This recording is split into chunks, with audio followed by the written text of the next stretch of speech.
Welcome back to The Crown's Truth, the absolute premier destination on YouTube where we strip away the highly polished, overly sanitized public relations spin of the British monarchy and dive straight into the raw, unfiltered, and highly explosive truth of what actually happens behind the heavily guarded, velvet-roped gates of Windsor Castle. Today, we are breaking down a scandal so massive, so incredibly humiliating, and so deeply indicative of the brutally shifting power dynamics within the firm that the palace PR machine has gone into absolute overdrive, trying to scrub its existence from the official public record. We are talking about a highly exclusive, impossibly prestigious state banquet, a night explicitly designed to project absolute royal perfection and unbreakable unity to a room completely packed with high-level global diplomats, influential Washington power brokers, Silicon Valley billionaires, and elite American investors. Instead of a flawless display of British soft power, the evening rapidly devolved into a shocking display of sheer entitlement, a completely brutal internal power struggle, and the ultimate, humiliating public ejection of Queen Camilla's very own daughter, Laura Lopes, orchestrated directly and fearlessly by Catherine, the Princess of Wales. If you are absolutely obsessed with deep dives into the real, unvarnished royal drama that the mainstream corporate media networks are entirely too afraid to touch, you need to hit that subscribe button right now, because the intricate, behind-the-scenes details of this specific night are going to completely and permanently change how you view the current reign and the future of the crown. To truly grasp the unbelievable magnitude of this absolute disaster, you have to fully understand the incredibly high-stakes stage upon which this drama played out. For my American viewers, you need to picture the most elite, invite-only Met Gala mixed with a high-level United Nations summit.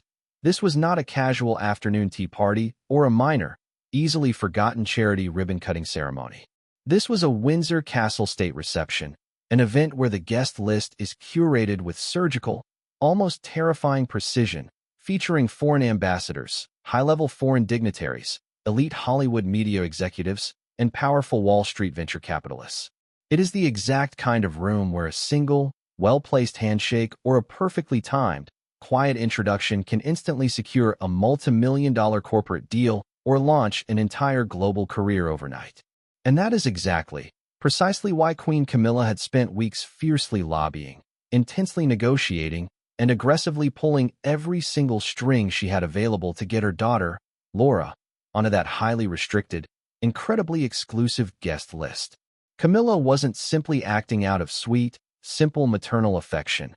This was a highly calculated, incredibly high-stakes pitch meeting cleverly disguised as a traditional royal engagement. She wanted to strategically put Laura directly in front of American media moguls and global investors to secure extremely lucrative brand deals, massive corporate partnerships, and permanently elevate her daughter's status on the world stage, essentially trying to piggyback on the Windsor brand. But that grand, highly ambitious master plan started to unravel in the most spectacular, disastrous way possible before the first course of the dinner was even officially served. Hours before the event was scheduled to begin, a deeply anxious and visibly stressed Camilla was frantically pacing the historic halls of the castle, desperately trying to get her daughter on the phone because Laura was already over an entire hour late for the strict, mandatory royal pre-reception preparations and briefings. When she finally answered the phone, the terrifying, undeniable truth became immediately apparent to the Queen Consort. Laura's voice was entirely too loose, her laughter was wildly misplaced, and she casually, almost breezily admitted to having a little to drink before even leaving her private London apartment. For anyone walking into a room full of global diplomats and ruthless corporate titans, that is a massive, unforgivable red flag. But for a non-royal stepdaughter desperately trying to impress billionaires and secure her financial future, it is absolute professional suicide. Camilla practically begged her to pull it together, sharply reminding her of the incredibly high-stakes business deals on the line and the powerful people she needed to impress. But the call abruptly disconnected, leaving the Queen Consort to hastily paste on a fake, rigid, heavily practiced smile and walk into the grand banquet hall fully knowing a ticking public relations time bomb was currently on her way. When Laura finally arrived at the historic venue, She initially managed to hide her highly compromised condition behind expensive designer clothes and heavily practiced, rigid smiles. But the fragile facade did not last long at all. As the night slowly progressed and the expensive champagne continuously flowed from the servers, the situation rapidly and dangerously deteriorated.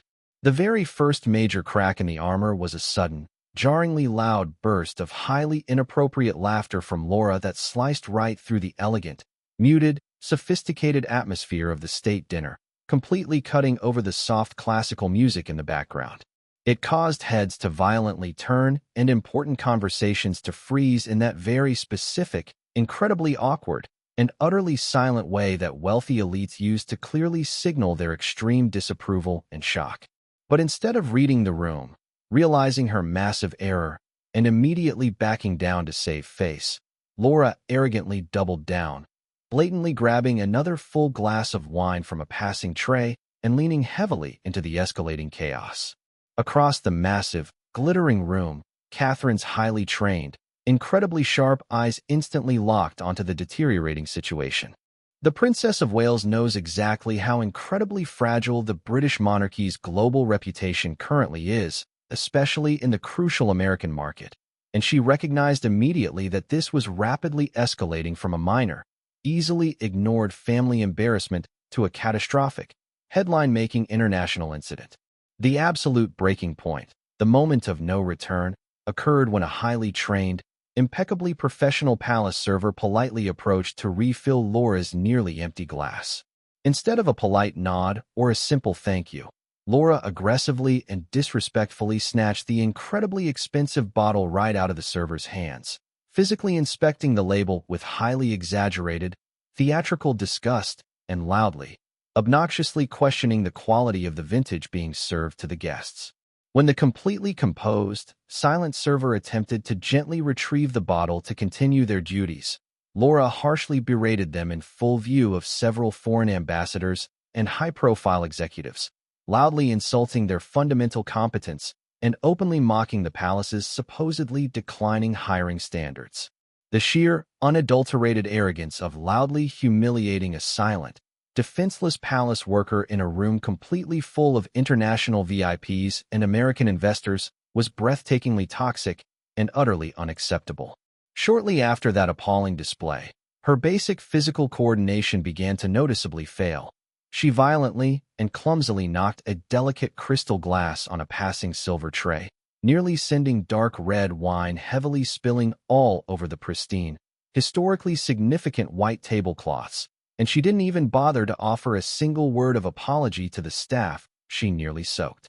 Camilla watched the entire scene unfold in absolute, paralyzing horror as her grand, meticulously crafted networking plan completely evaporated into thin air, fully realizing her daughter was entirely out of control and actively destroying her own reputation. But the Queen Consort remained completely frozen, entirely unable to intervene without drawing even more disastrous, unwanted attention to the unfolding disaster. That is the precise, defining moment Catherine took absolute, unyielding control of the monarchy's public image and operational integrity. With the quiet, terrifying, and utterly unbothered grace of a future queen who absolutely refuses to let her family's legacy be dragged through the mud by outsiders, Catherine purposefully walked across the massive, crowded banquet hall. She didn't march in anger, she didn't storm aggressively, and she absolutely didn't make a loud, dramatic scene. Her walk was so incredibly calm, so intensely authoritative, and so undeniably powerful that the crowded room practically parted for her on instinct, with important diplomatic conversations naturally dying out as the billionaires and politicians instantly sensed the massive, shifting power dynamic occurring right in front of their eyes. When Catherine finally reached Laura, she leaned in incredibly close, expertly ensuring no one else could hear the exact words being spoken, and delivered a devastatingly calm, absolutely ice-cold royal ultimatum. She looked Laura directly in the eyes and told her that she was completely out of line, that her behavior was entirely unacceptable, that she was leaving the historic castle immediately, and that if she did not walk out quietly right that exact second without a single word of protest, the resulting consequences would be severe, permanent, and incredibly public. The absolute, unbending steel in Catherine's quiet voice cut straight through Laura's alcohol-induced haze like a freshly sharpened knife. Faced with the unyielding, absolute authority of the Princess of Wales, Laura finally felt a sudden flash of genuine, sobering fear.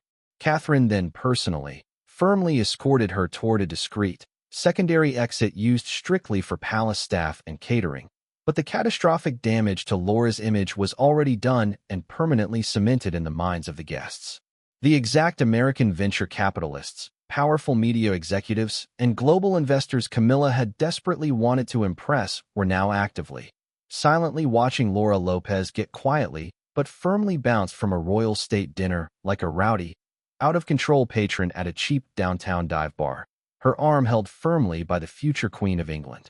It was a pathetic, humiliating image that instantly and permanently annihilated any possible chance of future corporate partnerships, lucrative American brand deals, or elevated global social standing.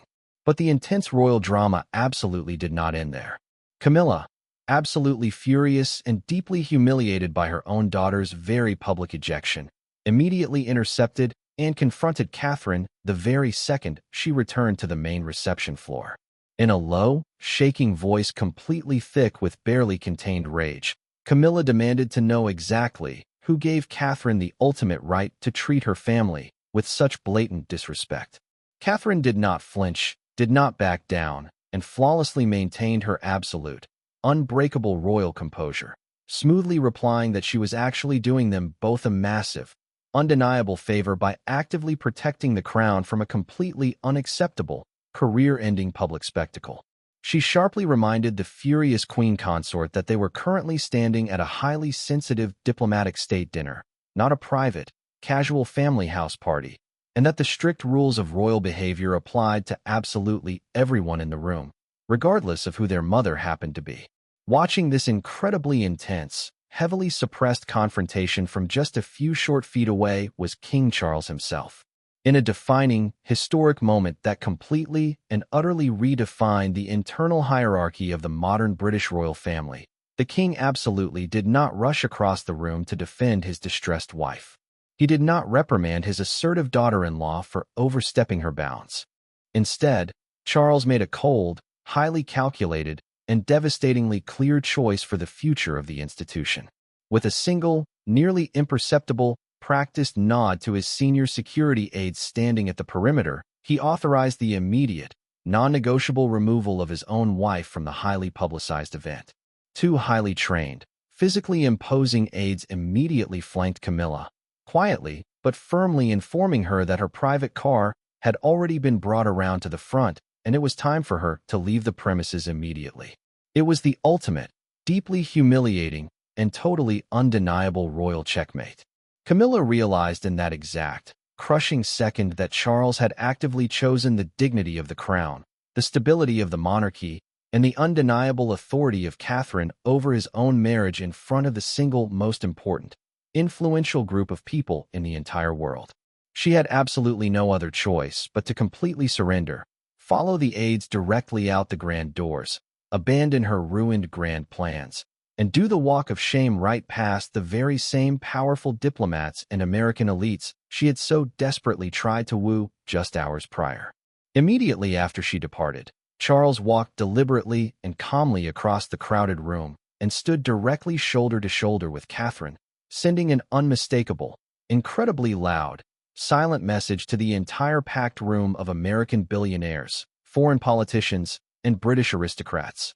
Catherine is the ultimate, undisputed enforcer of the royal standard, and her absolute authority to protect the family is fully backed by the king himself. Ever since that utterly disastrous night, Laura Lopes has completely and entirely vanished from the elite high society circuit, her prestigious invitations immediately rescinded, and her highly anticipated, lucrative American business prospects completely erased from existence. While Camilla's overall influence and demanding power behind the closed palace doors has been severely and permanently downgraded by the senior royals.